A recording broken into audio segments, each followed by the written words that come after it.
Assalamualaikum, my dear boys and girls. How are you? Fine, thank you. And you? I'm very fine. Okay, by the grace of Almighty Allah. So, অনেকদিন পর তোমাদের সাথে দেখা হলো, কারণ অনেক লম্বা ছুটি কাটিয়ে তোমরা আসছো, এই জন্য দেখে ভালো লাগলো, সবাই তোমরা উপস্থিত আছো। তো সবাই ভালো ছিলে? আচ্ছা, ওকে, থ্যাংক ইউ। তো আমরা আজকে একটা ভিন্ন টপিক শুরু করতে যাচ্ছিলাম। তো টপিকটা আমি মনে করি তোমাদের কাছেই ভালো লাগবে, কারণ ইটস এ ফ্যান্টাস্টিক ওয়ান।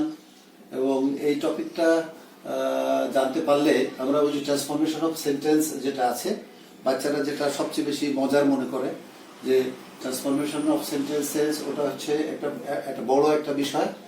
ওখানে 10টা সেন্টেন্স থাকে, 10টা সেন্টেন্স থেকে 10 নম্বর থাকে, এবং এটা খুবই গুরুত্বপূর্ণ। এবং আমরা আজকে যে টপিকটা শিখবো, এই টপিকটা যদি আমরা জানতে পারি তাহলে আমাদের সিম্পল কম্পাউন্ড এবং কমপ্লেক্স সেন্টেন্স সম্পর্কে একটা ধারণা ভালো হবে আর কি, বা বুঝতে খুবই সুবিধা হবে। এগুলো তোমাদের একটু ধারণা আগেই আছে, তারপর আমি আরো একটু ক্লারিফাই করছি বিষয়টা।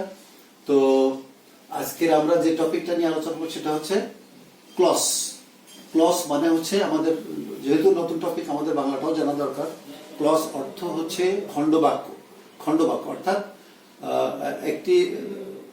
দুটি বাক্য মিলে যখন একটি বৃহৎ বাক্য হয়, তখন বাক্য দুটি, মানে একটি বাক্যে যখন দুইটা অংশ থাকে, তখন ওই দুইটা অংশকে একটাকে একটা খণ্ডবাক্য বলা হয়, বাক্যাংশ বা খণ্ডবাক্য। এটাই হচ্ছে ক্লজ। তো ক্লজ মানে ক্লজ জানতে গেলে আমাদের যে বিষয়গুলো জানা দরকার, অর্থাৎ তার সংজ্ঞাটাও জানা দরকার এবং তাকে একটু বিশদভাবে আমাদের জানা উচিত, এবং সেটা নিয়ে আমরা এখন কথা বলবো।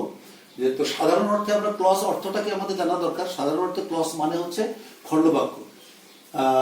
এর একটি সাবজেক্ট ও ফাইনিট ভার্ব থাকে। এরূপ একাধিক বাক্য একত্রিত হলে একটি বাক্য তার স্বকীয়তা বা স্বাধীনতা হারিয়ে ফেলে, অর্থাৎ অপরটির উপর নির্ভরশীল হয়ে পড়ে। এভাবে দুটি বাক্য মিলে একটি বৃহত্তর বাক্যে পরিণত হয়।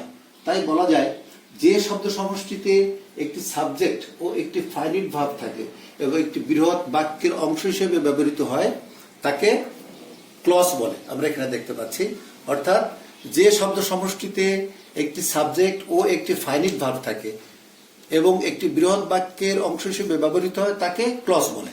এখন ফাইনিট ভার্ব, ফাইনিট ভার্ব মানে সমাপিকা ক্রিয়া, অর্থাৎ যে ভার্ব দ্বারা বাক্যের অর্থ সম্পূর্ণ বোঝা যায় এবং সাবজেক্টের নাম্বার ও পার্সন অনুসারে ভার্ব নির্মিত হয়, সেটাকে বলা হয় ফাইনিট ভার্ব। কারণ এখানে ফাইনিট ভার্ব আমাদের অনেকের হয়তো মনে নাই, তোমরা অনেক আগে পড়েছো, এখন তো হয়তো চর্চা করছো কিনা জানি না। এই জন্য ফাইনিট ভার্ব বলতে আমরা কি বুঝছি, অর্থাৎ যে ভার্ব দ্বারা বাক্যের অর্থ প্রকাশ করা সম্পূর্ণভাবে প্রকাশিত হয় এবং সাবজেক্টের নাম্বার ও পার্সন অনুসারে ভার্ব নির্মিত হয়, তাকে বলা হয় ফাইনিট ভার্ব। তো এখানে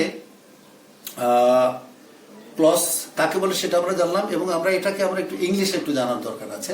এবং তোমাদেরকে একটু বলি যে তোমরা বি রেডি ফর রাইটিং। সবাই একটু লেখার জন্য প্রস্তুত হও। যখন কোনো যখন কোনো ইম্পর্টেন্ট পয়েন্ট আসবে, পয়েন্ট সংজ্ঞা আমি দিব, তখন তোমরা অবশ্যই লিখে নেবে, ঠিক আছে? কারণ তোমরা কিন্তু অনেকেই লিখতে চাও না, এই জন্য আমি বিষয়টা তোমাদেরকে বললাম। এবং তোমরা অনেকে দ্রুত লিখতে পারো। You are faster than me in writing, I think. So please, এবার তোমরা লেখা স্টার্ট করতে পারো। যে আমরা ইংরেজিতে ডেফিনেশনটা এভাবে দিতে পারি: A clause is a group of words which has a finite verb of its own, but which acts as a single element in or a part of sentence. অর্থাৎ আমরা বললাম যে শব্দ সমষ্টিতে একটা সাবজেক্ট থাকবে, একটা ফাইনিট ভার্ব থাকবে এবং একটা বৃহৎ বাক্যের অংশ হিসেবে ব্যবহৃত হবে, সেটাই হচ্ছে ক্লজ। এখানে আমরা লক্ষ্য করি, কয়েকটা এক্সাম্পল আমরা দিচ্ছি এখানে, যে there are 4 examples. Now I will write on the board. এখানে number A, he said that he would do it. He told me that he did with the book. I know why he did it, and he cannot come as he is well. এখানে উপরের সেন্টেন্সগুলো যদি তুমি লক্ষ্য করো, তাহলে তুমি দেখতে পাবে যে বাক্যগুলো দুটি করে বাক্যের সমন্বয়ে গঠিত। এই যে বাক্যগুলো এখানে আছে, এটা দুটি করে বাক্যের সমন্বয়ে গঠিত। দ্যাট ইজ, হি সেড একটা আর হি উড ডু ইট একটা। অনুরূপভাবে he told me R he did with the book. I know he did it. He cannot come, he is in. এখানে প্রতিটা বাক্যে দুটি করে বাক্যের সমন্বয়ে গঠিত। উভয় অংশই প্রথম দিকে স্বাধীন ছিল, উভয় অংশই কিন্তু প্রথম দিকে স্বাধীন ছিল। আচ্ছা, এবং উভয়ের একটি করে ফাইনিট ভার্ব ছিল, কিন্তু প্রথম বাক্যে সেড, দ্বিতীয় বাক্যে টোল্ড, তৃতীয় বাক্যে কাম এবং চতুর্থ বাক্যে নো এবং চতুর্থ বাক্যে কামের পরে কনজাংশন দ্যাট, হোয়াই এবং অ্যাজ ব্যবহৃত হওয়ার ফলে বাক্যটি স্বাধীনতা হারিয়ে প্রথম ভার্বের উপর নির্ভরশীল হয়ে পড়েছে। আমি আবার বলি কথাটা, যে উপরের বাক্যগুলো লক্ষ্য করলে আমরা দেখতে পাই যে বাক্যগুলো দুটি করে বাক্যের সমন্বয়ে গঠিত ছিল। উভয় অংশই প্রথম দিকে স্বাধীন ছিল এবং উভয়েরই একটি করে ফাইনিট ভার্ব ছিল, কিন্তু প্রথম বাক্যে সেড, দ্বিতীয় বাক্যে টোল্ড, তৃতীয় বাক্যে নো এবং চতুর্থ বাক্যে কাম এর পরে কনজাংশন দ্যাট, হোয়াই ও অ্যাজ ব্যবহৃত হয় পরের বাক্যটি স্বাধীনতা হারিয়ে প্রথম ভার্বগুলোর উপর নির্ভরশীল হয়ে পড়েছে। এটা হলো ক্লসের এক্সাম্পল এবং ক্লসের সংজ্ঞা বাংলা এবং ইংলিশে দুইটা এখানে দেওয়া হলো ফর ইউর বেটার আন্ডারস্ট্যান্ড। তো একটা কথা আমি তোমাদেরকে বলে রাখা উচিত যে যেহেতু since is a new topic for you, so you have to understand in Bangla first, because if you want to know the other language, that is if you want to know English, then you have to understand in your mother tongue, then it will be permanent for you, for all of you. তো এখানে আমরা ক্লসের সংজ্ঞা এখানে দিলাম, এমনি পরবর্তীতে আমরা দিচ্ছি হলো, এখন আমাদের জানা উচিত আমাদের কাইন্ডস অফ ক্লস, ক্লসের প্রকারভেদটা আমাদের জানা বিশেষ প্রয়োজন।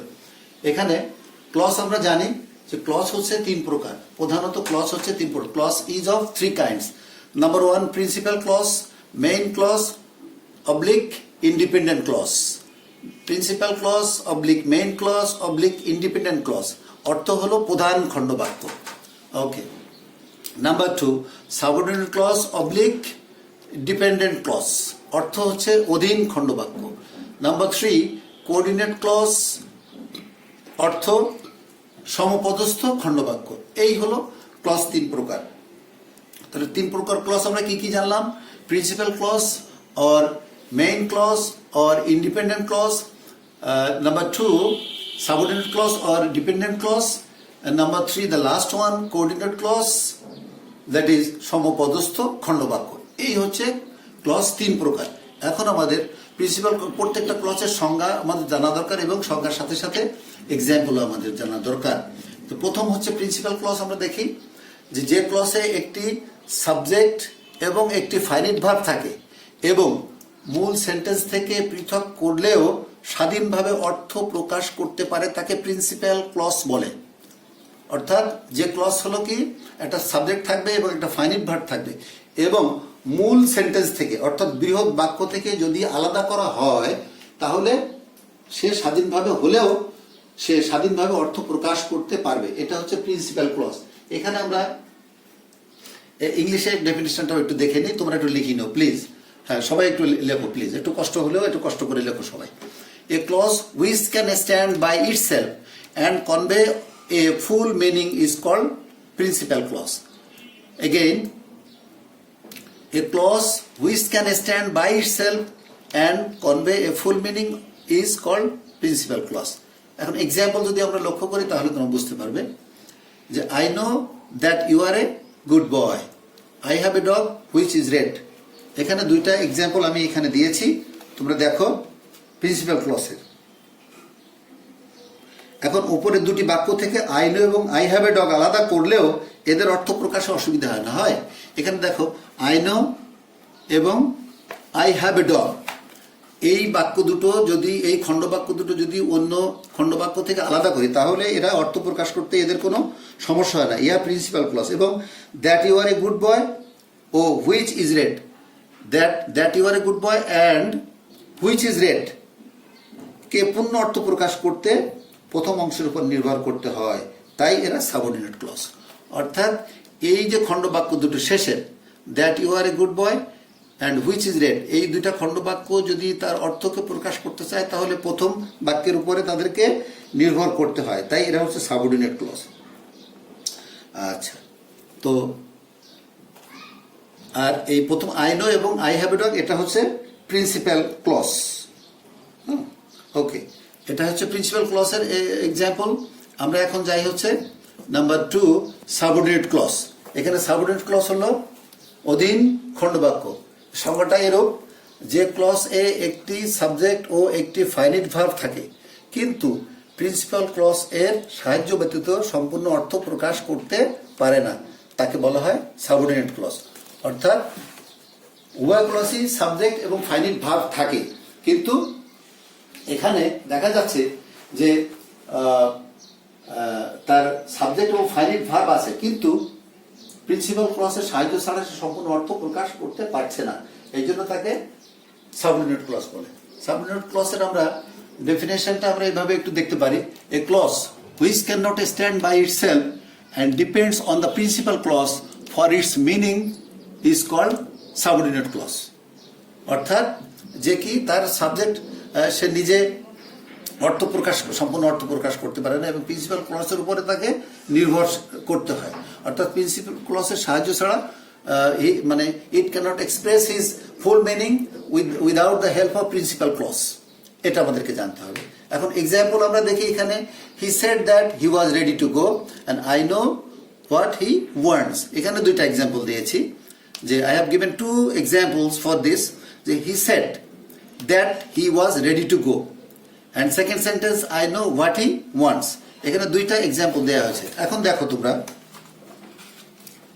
উপরের বাক্য দুটিতে হি সেড ও আই নো অপর অংশ থেকে আলাদা করলেও অর্থ প্রকাশে কোনো অসুবিধা হয় না, এর অর্থ প্রকাশ করতে পারে হি সেড এবং আই নো, এটা প্রিন্সিপাল ক্লজ। কিন্তু that he was ready to গো এবং হোয়াট হি ওয়ান্টস পূর্ণ অর্থ প্রকাশ করতে পারছে না, এরা প্রথম অংশের সাহায্য নিয়ে অর্থ প্রকাশ করতে পারছে, তাই পরের অংশটুকু সাবঅর্ডিনেট ক্লজ। হ্যাঁ, অর্থাৎ এরা নিজেরাই কিন্তু এই সম্পূর্ণ অর্থ প্রকাশ করতে পারছে না এবং তারা প্রিন্সিপাল অর্থটা প্রকাশ করতে গেলে তাদের প্রিন্সিপাল ক্লজের উপরে নির্ভর করতে হচ্ছে। এই জন্য হোয়াট হি ওয়ান্টস এবং that he was ready to গো, এই দুটো হলো সাবঅর্ডিনেট ক্লজ, এবং হি সেড আর এখানে আই নো, এই দুটো হচ্ছে প্রিন্সিপাল ক্লজ, অর্থাৎ স্বাধীন খণ্ডবাক্য। তাহলে আমরা বললাম প্রিন্সিপাল ক্লজ হচ্ছে যে যার একটি স্বাধীন একটি সাবজেক্ট থাকবে এবং ফাইনাইট ভার্ব থাকবে এবং ওই খণ্ডবাক্যটুকু, দ্যাট ইজ প্রিন্সিপাল ক্লজটা যদি সাবঅর্ডিনেট প্রিন্সিপাল ক্লজটা নিজেই সে অন্য কোনো বাক্যের সহযোগিতা ছাড়া সে নিজেই অর্থ প্রকাশ করতে পারে, অর্থাৎ অন্য কোনো বাক্যের উপরে তাকে ডিপেন্ড করতে হয় না, এটা হচ্ছে প্রিন্সিপাল ক্লজ। আর যে খণ্ডবাক্যটুকু যে ক্লজটুকু তার অংশ প্রকাশ করতে গেলে তার অর্থ প্রকাশ করার জন্য প্রিন্সিপাল ক্লজের উপরে নির্ভর করতে হয়, সেটা হলো সাবঅর্ডিনেট ক্লজ। এটা হলো প্রিন্সিপাল ক্লজ এবং subordinate clause.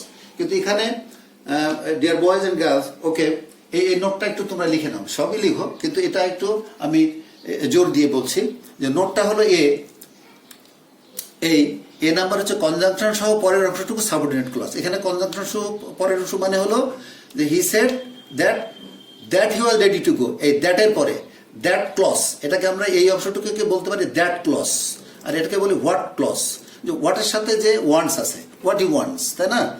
That he is ready to go and what he wants, এই যে দুইটা খণ্ডবাক্য, এই দুইটা খণ্ডবাক্যকে বলা হয় সাবঅর্ডিনেট ক্লজ। বিকজ এখানে যদিও এটা হোয়াট, দ্যাট এবং হোয়াট না থাকলে এটা কিন্তু প্রিন্সিপাল ক্লজ থাকতো, কিন্তু দ্যাট যোগ করা আর এখানে হোয়াট যোগ করাতে, এই কনজাংশন দুটো যোগ হওয়াতে তখন কি হয়ে গেল সাবঅর্ডিনেট ক্লজ। তখন এই হি সেড এবং আই নো এর উপরে পরের খণ্ডবাক্য দুটি নির্ভর করছে, তাই কনজাংশন সহ পরের অংশটুকু সাবঅর্ডিনেট ক্লজ, দ্যাট ইজ এইটুকু। আর প্রিন্সিপাল ক্লজ ও সাবঅর্ডিনেট ক্লজ কনজাংশন দ্বারা যুক্ত হলে কমপ্লেক্স সেন্টেন্স হয়। আমরা যে আগে বলেছিলাম যে সিম্পল, কম্পাউন্ড এবং কমপ্লেক্স সেন্টেন্স, হ্যাঁ, তো এখানে কমপ্লেক্স সেন্টেন্স হয়। এখন আমরা এভাবে আমরা একটা কথা বলতে পারি এখন যে কমপ্লেক্স সেন্টেন্স বলতে আমরা যেটা বুঝি সহজে, তোমরা পূর্বের ক্লাসে অবশ্য পড়েছিলে কন্ডিশনাল, কন্ডিশন থেকে কন্ডিশনাল। কন্ডিশন মানে হচ্ছে শর্ত, আর কন্ডিশনাল সেন্টেন্সেস মানে হলো শর্তাধীন বাক্যাবলী। তো কন্ডিশনাল সেন্টেন্স হচ্ছে 3 প্রকার। কন্ডিশনাল সেন্টেন্স কয় প্রকার? 3 প্রকার। ওকে, তো নাম্বার 1 হচ্ছে ফার্স্ট কন্ডিশনাল, নাম্বার 2 হচ্ছে সেকেন্ড কন্ডিশনাল, এন্ড নাম্বার 3 হচ্ছে থার্ড কন্ডিশনাল। এখানে আমরা বইয়ে বা এরকম বিভিন্ন গ্রামারিয়ানবিদ তারা এইভাবে এক্সপ্রেস করেছেন তাদের আইডিয়াটা, যে ফার্স্ট কন্ডিশনাল মানে হচ্ছে তারা বলছে এটা সম্ভব, অর্থাৎ পসিবল। সেকেন্ড কন্ডিশনালকে তারা বলেছে নট পসিবল, সম্ভব না। এবং থার্ড কন্ডিশনালকে তারা বলেছে impossible, almost the same meaning. যে ফার্স্ট কন্ডিশনাল হচ্ছে পসিবল, এটা সম্ভব করা, সেকেন্ড কন্ডিশনাল নট পসিবল, সম্ভব না, এবং থার্ড কন্ডিশনালকে বলা হয় ইম্পসিবল, অসম্ভব। এখানে আমরা একটা এক্সাম্পল দিচ্ছি, সেই একটা এক্সাম্পলেই তোমার তিনটা কন্ডিশনালের এক্সাম্পল হয়ে যাবে। সেটা হলো if you want I shall help you, অর্থাৎ এটা ফার্স্ট কন্ডিশনাল। ফার্স্ট কন্ডিশনালের স্ট্রাকচারটা হলো এরকম, if plus present indefinite, if plus present indefinite plus future indefinite tense. Future indefinite oblique দিয়ে ওখানে আমরা এম্পারেটিভ দিতে পারি। ইম্পারেটিভ সেন্টেন্স সম্পর্কে তোমাদের তো আইডিয়া আছে, তাই না? যে তোমরা আগেও পড়েছো, বাংলাতেও পড়েছো। ইম্পারেটিভ সেন্টেন্সের বাংলা কি জানো তোমরা? কি, কে বলবে? ওকে, অনুজ্ঞাসূচক বাক্য। অনুজ্ঞাসূচক বাক্য অর্থাৎ যে সেন্টেন্স দ্বারা আদেশ, নিষেধ, উপদেশ এবং অনুরোধ বোঝায় তাকে বলা হয় ইম্পারেটিভ সেন্টেন্স, এবং প্রস্তাবও আছে। তো এইটা হলো ইম্পারেটিভ সেন্টেন্স। তো এখন আমি যে এক্সাম্পলটা প্রথমে দিয়েছি যে if you want I shall help you, তাহলে ইফ ইউ ওয়ান্ট এটা হচ্ছে present indefinite, I shall help you এটা হচ্ছে ফিউচার ইনডিফিনিট। আমি ফিউচার ইনডিফিনিটের পরে আবার অবলিক দিয়ে বলেছিলাম যে এম্পারেটিভ হবে। তো এম্পারেটিভ এখন যদি এইভাবে দেই, এক্সাম্পলটা যদি আমরা এইভাবে এখানে উল্লেখ করি যে if you want to shine in life, যদি তুমি জীবনে উজ্জ্বল হতে চাও, করতে চাও, তাহলে ওয়ার্ক হার্ড অথবা স্টাডি হার্ড। স্টাডি হার্ডটা কি? এম্পারেটিভ, অর্থাৎ এখানে এম্পারেটিভ সেন্টেন্সে কি উজ্জ্ব থাকে? সাবজেক্ট ইউ উজ্জ্ব থাকে, অর্থাৎ সেকেন্ড পারসন সাবজেক্ট উজ্জ্ব থাকে এম্পারেটিভ সেন্টেন্সে। আর যদি বলি যে if you want to catch the train, run fast or walk fast, এই ওয়াক ফাস্ট এটা হলো এম্পারেটিভ, এটা হলো ফার্স্ট কন্ডিশনাল। এরপরে আসতেছে second conditional.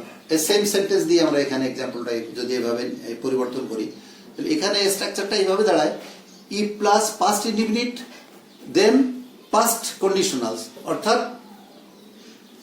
E plus past indefinite then subject plus would would would could এবং শুড, এরপরে verb one. তাহলে if you want I shall help you বলেছিলাম ফার্স্ট কন্ডিশনাল, তাহলে ইফ ইউ ওয়ান্টেড তাহলে আই শুড হেল্প ইউ।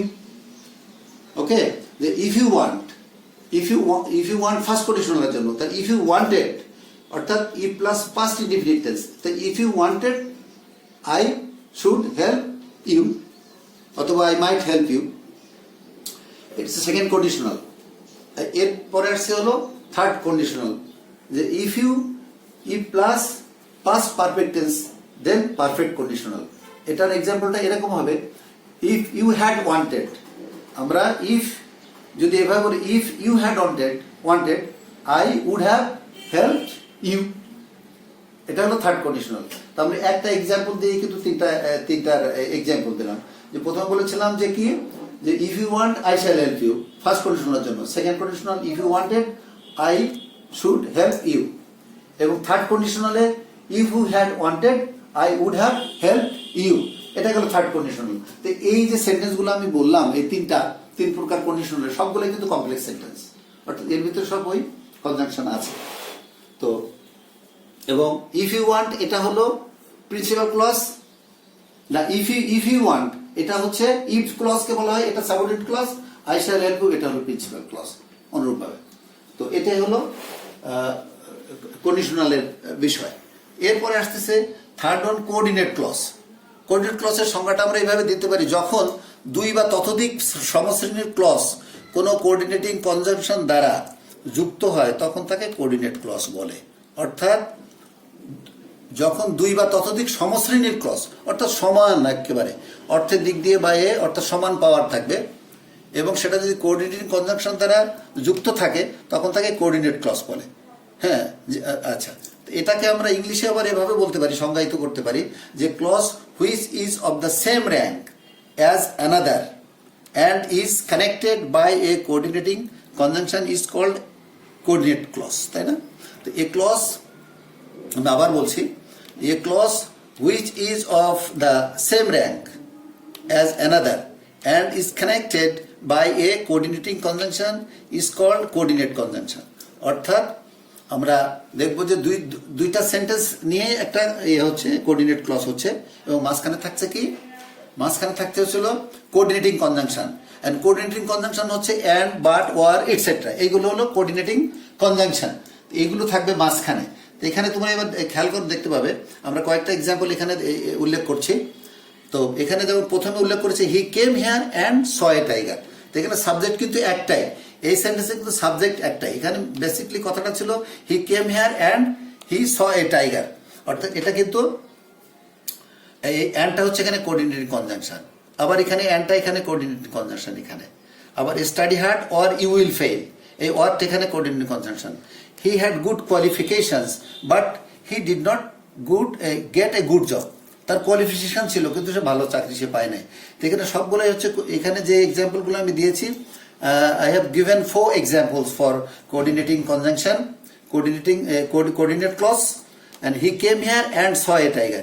এখানে যদি হি কথাটা উল্লেখ না করলেও কারেক্ট এই জন্য কারেক্ট, যেখানে যেহেতু সাবজেক্ট এক, he came here and saw a tiger, correct, and he came here and he saw a tiger, okay, both are correct. I wrote a letter and posted it, actually কথাটা ছিল কি I wrote a letter and I posted it, এটাকে আইটা যেহেতু subject একই subject, এই জন্য এখানে আই লেখা হয়নি, এটা কারেক্ট। তো I wrote a letter and posted it, দেখা যাচ্ছে দুইটাই সমপদস্থ, কারণ এখানে অ্যান্ড যদি আমি তুলে দিই যে I wrote a letter, I posted it, তাহলে কি হলো, দুইটাই কিন্তু স্বাধীন বাক্য, তাই না? এখানে কেউ কোনোটা কারোর উপরে নির্ভর করছে না। দেন আই পোস্টেড ইট, আমি একটা পোস্ট করেছিলাম, আর আই রোট এ লেটার, আমি একটা চিঠি লিখেছিলাম, কেউ কারোর উপরে নির্ভরশীল নয়, এই জন্য দুইটাই হলো প্রিন্সিপাল ক্লজ। তাহলে এখানে বোঝা যাচ্ছে দুই পাশে দুটো প্রিন্সিপাল ক্লজ থাকবে এবং মাঝখানে থাকবে coordinating conjunction. Study hard or you will fail, study hard কঠোরভাবে কি করো, লেখাপড়া করো, নইলে তুমি কি করবে, ফেল করবে, এই একটা এই ওয়ার। তা দুইটাই কিন্তু এখানে স্বাধীন বাক্য, স্টাডি হার্ড এটা imperative, and you will fail দুইটাই স্বাধীন বাক্য, এই ওয়ার হলো এখানে কোঅর্ডিনেটিং কনজাংশন। এবং দ্য ফোর্থ যে আছে সেন্টেন্স এখানে আছে, হি হ্যাড গুড কোয়ালিফিকেশনস, তার ভালো ভালো কি, তার অনেক ভালো কি আছে, কোয়ালিফিকেশন আছে, but he did not get a good job. এখানে বাট যদি আমি বাদ দেই, দুইটা সেন্টেন্স আলাদাভাবে এভাবে বলি যে হি হ্যাড গুড কোয়ালিফিকেশনস, তার ভালো ভালো কি আছে, কোয়ালিফিকেশন আছে, এবং he did not get a good job, সে ভালো চাকরি পায় নাই। দুইটাই স্বাধীন বাক্য, কোনোটার পরে কোনোটা নির্ভরশীল না, কোনোটার পরে কোনোটা নির্ভরশীল না, উভয়টাই দুই পাশের দুইটা যে খণ্ডবাক্য আছে দুইটাই স্বাধীন বাক্য। এই তো এটা হলো। আরেকটা এখানে নোট তোমরা নিতে পারো, হ্যাঁ একটু খেয়াল করো যে কোঅর্ডিনেটিং কনজাংশন হলো অ্যান্ড, বাট, ওয়ার ইত্যাদি, এইগুলো হলো মূলত কোঅর্ডিনেটিং কনজাংশন। এবং আরেকটাই নোট নিতে পারো যে কোঅর্ডিনেট ক্লজকে কম্পাউন্ড সেন্টেন্স বলা হয়ে থাকে, অর্থাৎ দুই পাশে থাকবে সমপদস্থ দুইটি ক্লজ এবং মাঝখানে থাকবে কোঅর্ডিনেটিং কনজাংশন, দুই পাশে থাকবে কি, দুইটা স্বাধীন বাক্য থাকবে, অর্থাৎ এবং মাঝখানে থাকবে হলো একটা কোঅর্ডিনেটিং কনজাংশন। তাহলে কি হবে, সমপদস্থ দুই পাশে দুইটা যদি প্রিন্সিপাল ক্লজ থাকে, ক্লজ কোঅর্ডিনেট ক্লজ হবে এটা। তো আমরা আজকে যে আলোচনা করলাম এটাকে আমরা এভাবে একটু সামারি করতে পারি যে আমরা আজকে কি কি শিখলাম। আমরা আজকে শিখলাম যে ক্লজের সংজ্ঞা শিখলাম, যে ক্লজ কাকে বলে, এবং ক্লজের এটা বোথ বাংলা অ্যান্ড ইংলিশ আমরা এটা জানলাম, দুইটাতেই জানলাম এবং তার এক্সাম্পল করলাম। এবং তারপরে আমরা আলোচনা করেছিলাম যে ক্লজ কত প্রকার, কাইন্ডস অফ ক্লজ, ক্লজের শ্রেণী বিভাগ, ক্লজ 3 প্রকার, প্রিন্সিপাল ক্লজের অপর নাম কি বলেছিলাম, হ্যাঁ প্রিন্সিপাল ক্লজ অপর নাম মেইন ক্লজ, ও আর কি হতে পারে ইন্ডিপেন্ডেন্ট ক্লজ, ওকে ফাইন। এরপরে 2 নাম্বার হচ্ছে সাবঅর্ডিনেট ক্লজ আর ডিপেন্ডেন্ট ক্লজ, অর্থাৎ ডিপেন্ডেন্ট ক্লজ বা সাবঅর্ডিনেট ক্লজের অর্থ কি, বাংলা কি, অধীন খণ্ডবাক্য, রাইট। আর এরপরে আসছে হলো নাম্বার 3 কোঅর্ডিনেট ক্লজ, অর্থাৎ সমপদস্থ খণ্ডবাক্য। এই তিনটা আমরা সংজ্ঞা সহ এবং তার এক্সাম্পল সহ আমরা শিখেছি। এবং মোটামুটি আমাদের আজকে এই আলোচনা থেকে কি তোমাদের কোনো প্রবলেম আছে, do you have any query? যদি তোমাদের কোনো ইয়ে থাকে, জিজ্ঞাসা থাকে, you can raise your hand so that I can understand that you have some problem, then I will try to solve it. Okay, so আছে, is there any problem? Do you have any problem? আছে, কারো সমস্যা আছে? No. তো thank you. আমরা class শেষ করব, কিন্তু শেষ করার আগে একটা কথাই বলতে চাই, আমরা হোমওয়ার্ক দিব। এবং এখন বর্তমান বিশ্বে, সারা বিশ্বে করোনা ভাইরাস নিয়ে একটা প্যানিক ছড়িয়ে গেছে, এবং এটার থেকে বাঁচার জন্য শুধুমাত্র কি দরকার, আমাদেরকে ঘরে থাকতে হবে, কোয়ারেন্টাইন করতে হবে, এবং অতি বিশেষ প্রয়োজন না হলে কেউ আমরা বাসা থেকে বের হব না, এবং স্বাস্থ্যবিধিটা আমরা মেনে চলবো। আমরা বারবার হাত ধুবো সাবান দিয়ে 20 সেকেন্ড করে। এই জিনিসগুলো মনে রাখো। এবং তোমাদের হোমওয়ার্কটা আমি এখন একটু দিয়ে দেই। সেটা হলো, তোমরা হোমওয়ার্ক লেখো, প্লিজ লেখো। Open your diary. হ্যাঁ, okay, open your diary and write down the homework, definition of clauses with examples. Next ক্লাসে আমি দেখবো, ঠিক আছে? এটা হচ্ছে তোমাদের হোমওয়ার্ক থাকলো। So thank you so much everybody for being with us, and thank you.